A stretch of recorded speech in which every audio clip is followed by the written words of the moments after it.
Bine ne-am regăsit cu un nou clip, așa cum v-am promis. Vorbim astăzi despre precesia echinoxilor și era vărsătorului, pentru că știu, cu toți am auzit că am intrat în era vărsătorului, am intrat într-o nouă eră feminină, dar cum se produce această eră mai exact, asta vreau să clarificăm acum și să vă spun impactul pe care îl are, pentru că este foarte, foarte major.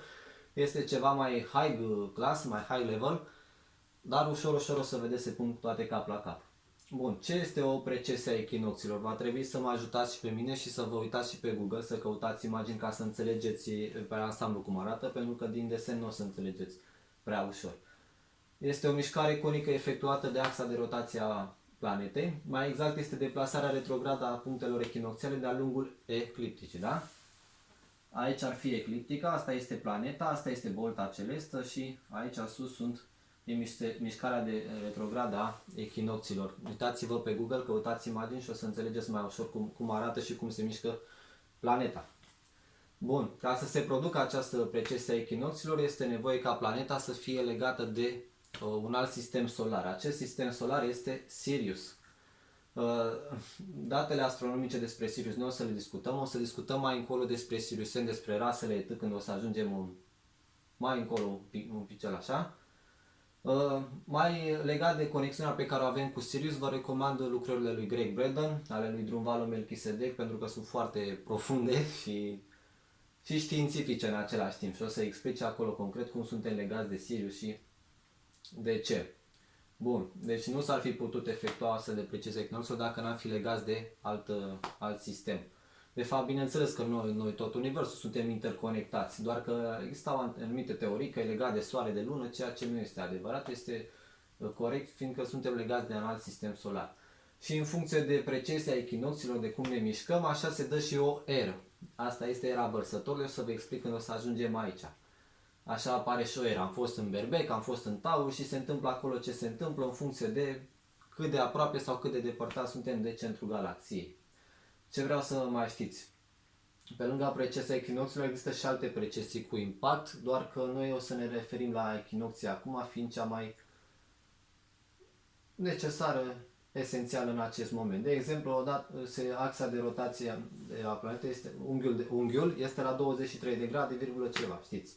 Ori la anumite perioade el se poate duce și la 26 de grade, se mai duce și la 24, 25 sau la cât se duce. Asta este foarte profund și este foarte științific. Nu l-am studiat nici eu pe îndelete ca să vi-l pot spune, dar știu din cărțile citite și de la alții autori că este reală și se produce. Nu știu exact cum, o să mai studiem pe viitor. Bun, reîntoarcem la precesia echinoxilor. Asta ne dă nouă acele ere. Era de aur, de bronz, de argint, de fier, de ce mai fi ele. Bineînțeles, sunt denumite. Vin din India, Satya Yuga, Treta Yuga, Dwapara Yuga, Kali Yuga și așa mai departe. Precesia echinoxilor se produce odată la 25, aproximativ 26.000 de ani. Între 25 și 26.000 de ani. Sunt diverse calcule, unii ar spune 25.920. Nu știm exact când vă spun de ce, pentru că este alegerea mamei Pământ și ea face această mișcare. Iar dacă s-a supărat, se strică toate calculele matematice. Deci trebuie să ținem cont de energia feminină, pentru că mama Pământ este cea care face înălțarea. Noi suntem aici să o asistăm și să evoluăm împreună cu ea. Mama Pământ evoluează, dacă noi vrem să luăm parte la evoluție, bine, dacă nu, ea oricum evoluează. Bun. Așa. Cu cât ne apropiem mai mult de centrul galaxiei, cu atât nivelul nostru de conștiință crește și suntem mai luminați și mai înțeles. Cu cât ne depărtăm, cu atât este perioada de adormire. V-am făcut aici o schemă. Aici este era de fier, Kali Yuga, aici este era de aur, toată asta, Satya Yuga, da? Aici suntem apropiați de centrul galaxiei, iar aici începem să adormim. Asta este perioada de adormire când ne îndepărtăm de centrul galaxiei, asta e perioada de trezire când ne apropiem de centrul galaxiei. Bineînțeles, nu este totul într-un cerc închis, ci este în formă de spiral. Da? Deci urcăm așa, în formă de spiral. Doar că e desenat pentru a fi înțeles mai bine. Toate acestea au legătură și cu arhetipurile zodiacale. O să discutăm, o să înțelegeți. Satya Yuga, spre exemplu, aici este o perioadă, v-am spus, tot cercul are aproximativ 26.000 de ani, da? O tur are 13.000 de ani, da? Turul de trezire 13.000 de ani, ne-am întors 13.000 de ani. 13 cu 13, aproximativ 13.000 de ani. Spre exemplu, când a căzut Atlantida, noi eram aici, acum aproximativ 13.000 de ani, da? Au trecut acei 13.000 de ani, ne aflăm iar în perioada de trezire. De la căderea Atlantidei înainte. Dacă simțiți că informațiile nu sunt pentru voi, nu trebuie să le luați, dar majoritatea celor ce mă urmăriți știu că ați avut vieți în Atlantida, în Lemuria și unde ați mai avut și în structurile voastre, în adevărul vostru interior, știți că este ceva adevărat în toată treaba asta, știți că există o precesie echinoxului, știți că se schimbă era, știți că mai caz, mai urce perioada de creștere, de descreștere și așa mai departe. Deci în interiorul vostru sunt aceste informații.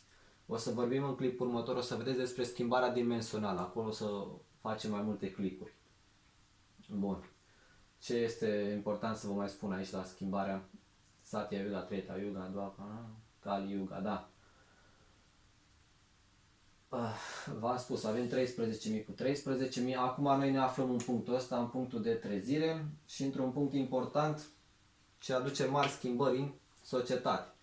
Schimbări politice, economice, religioase, climatice și așa mai departe. Frecvența Schumann, toate astea au legătură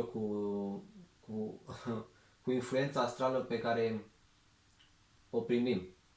Ce trebuie să mai știm? Că impactul nu se produce atunci când te afli aici, fix în colț, în Kali Yuga, ne-am aflat aici și gata, de aici s-a schimbat tot impactul. Ce vine pe parcurs se fac toate aceste schimbări, deci nu se produc toate de-a gata, că am intrat într-o eră feminină și gata, boom ce? Boom se produce cu timpul. Se poate produce boom și de-a gata, dar restul depinde de alegerile noastre.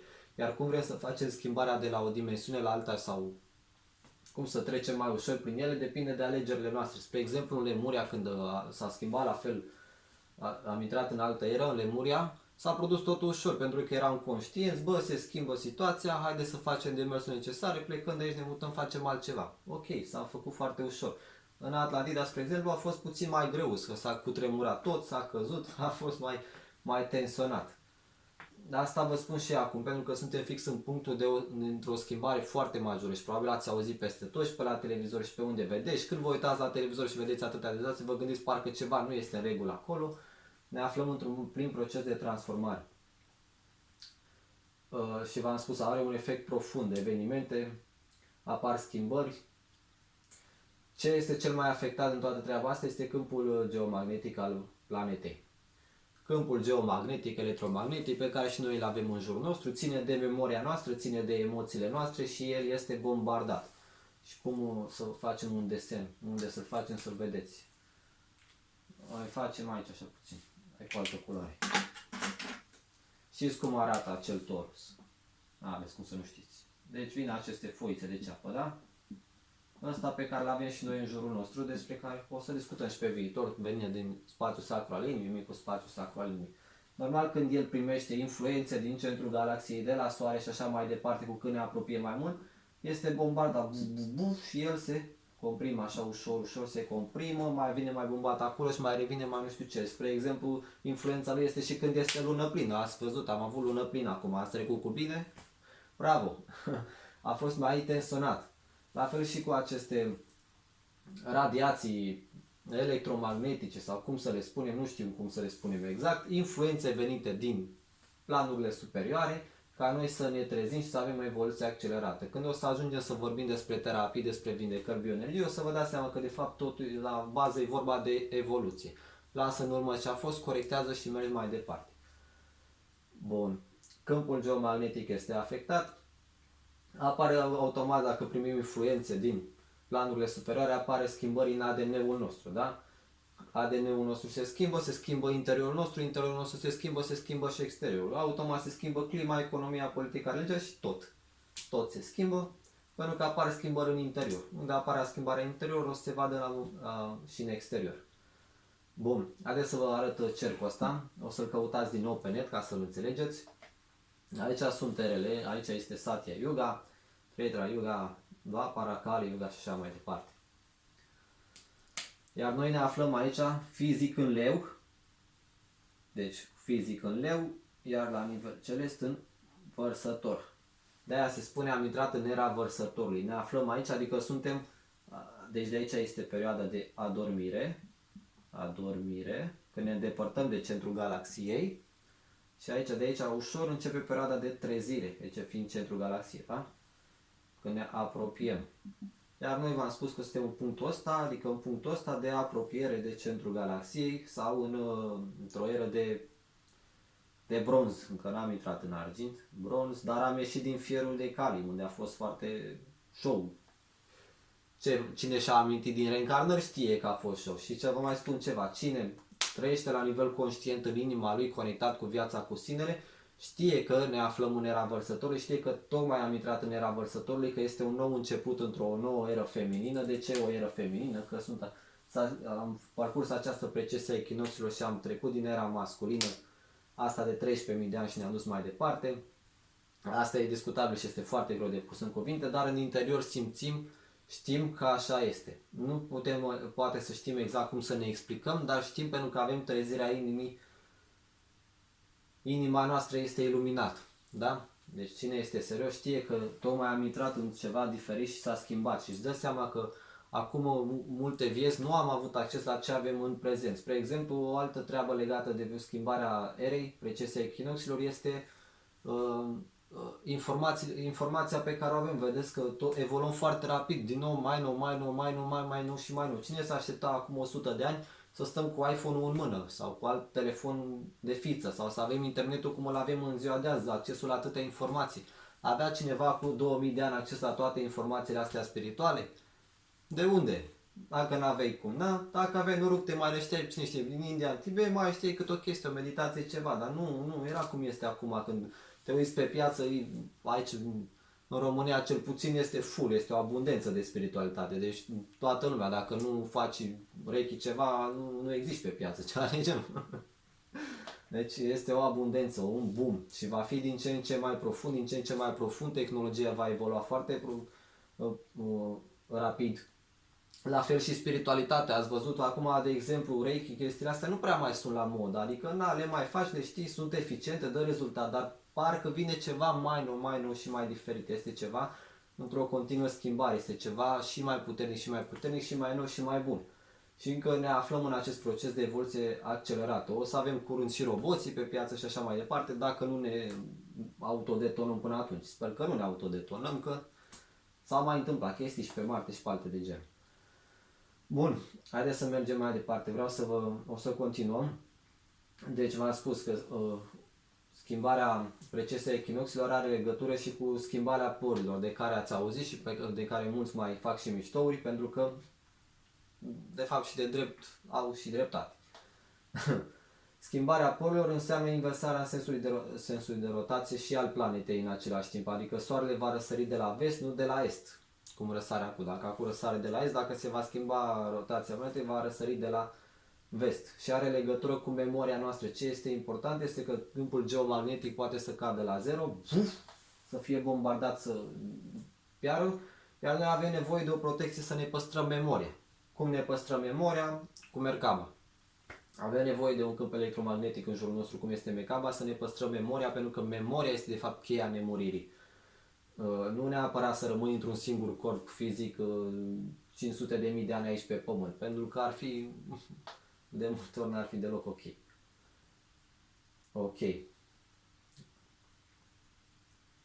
Mai departe acum, întrebări, nelămuriri, dacă aveți, lăsați în comentarii, aprecieri, sugestii, reclamații, totul lăsați acolo în comentarii, nu-mi dați mesaje pe Facebook, analiza amprentei energetice aveți în descriere link, completați acolo formularul, înscrierea la cursuri la fel aveți acolo link. Vreau să vă uitați și pe Google să vedeți despre această precesie a echinoxilor cum arată. Scrieți atât pe Google precesia echinoxilor și o să-i vedeți, găsiți poze. Bun, facem o mică recapitulare, nu mai facem, vă uitați din nou la clip dacă vreți. Mergem mai departe, o să vorbim despre schimbarea dimensională.